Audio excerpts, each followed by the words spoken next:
Right, I'm on the piece of land at Tremain in Cardigan. You can see the traffic on the road behind the building that is marked on all of the OS maps. You can see to the left of the building is the space that used to form a gateway, which would have been the entrance onto the ground. You can see to the right of the building is a space that I opened up to allow myself access for smaller items and to walk in and out. To the right of there is where I've opened up a second access in order to be able to bring my property back in after the farmer removed it all and blocked it all with the bales, the remainder of which you can see here. They all still sit across the main entrance and I haven't bothered to move them yet, as they are preventing any further access. The reason for this video is to show that whilst there is no evidence of it here,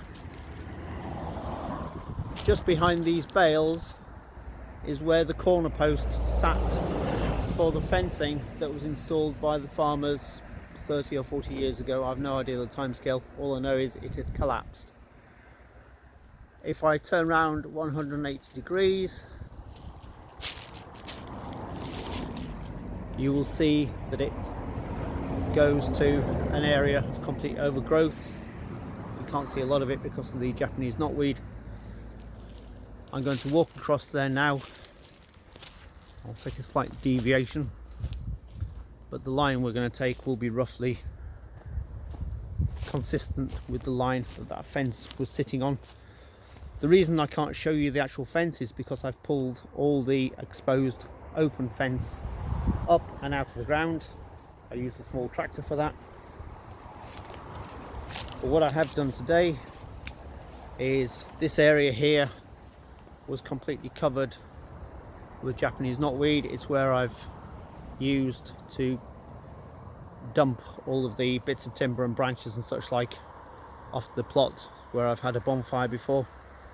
But if I come back into this little narrow clearing, you'll see there's nothing on the ground, but this is the line of where the fence actually lay.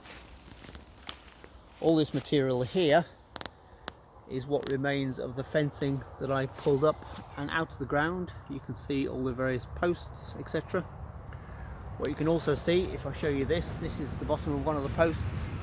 They're all rotted, they've been in a long time, and there've been no maintenance or any attempt to repair anything. They've just collapsed.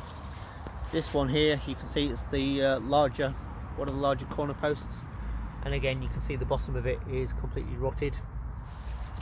If I come back up, follow the line back into this entranceway, on the ground there are bits of debris. This is a small piece of the fence, it's part of a larger piece that I've just dumped there. Again, another small piece here. Bear in mind, when I dumped all this, there would have been no growth on the ground. However, you now get to this. There's a post here.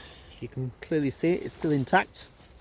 I'm able to move it like this because it's lying on the ground and it's not held in by anything apart from the wire that it's physically attached to. You can see the line of the fence is still in situ. It's still, if I take it to here, you can still see that it's actually buried in the ground, where the ground has literally come up and covered the lower levels of it, and it traverses, the line of it goes under these trees, which is why I haven't bothered to clear any of it, and just carries on in a straight line down there.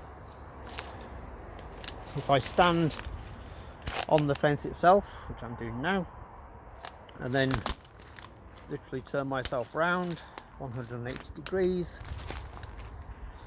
I have to duck down because there's knotweed in the way, but what you will see is that where it then starts to look at is the area to the right of the building, roughly halfway between where the corner of the building is and the new entrance that I opened up. In other words, this fence only applies to this third of this piece of ground. In order to give you some reference, this is the caravan and various items that I have on the site. The caravan is a 14-foot caravan. The car's a standard size car. You can see how it sits. So I would say that the fence itself is approximately 35 to 40 feet from the boundary against the adjacent field.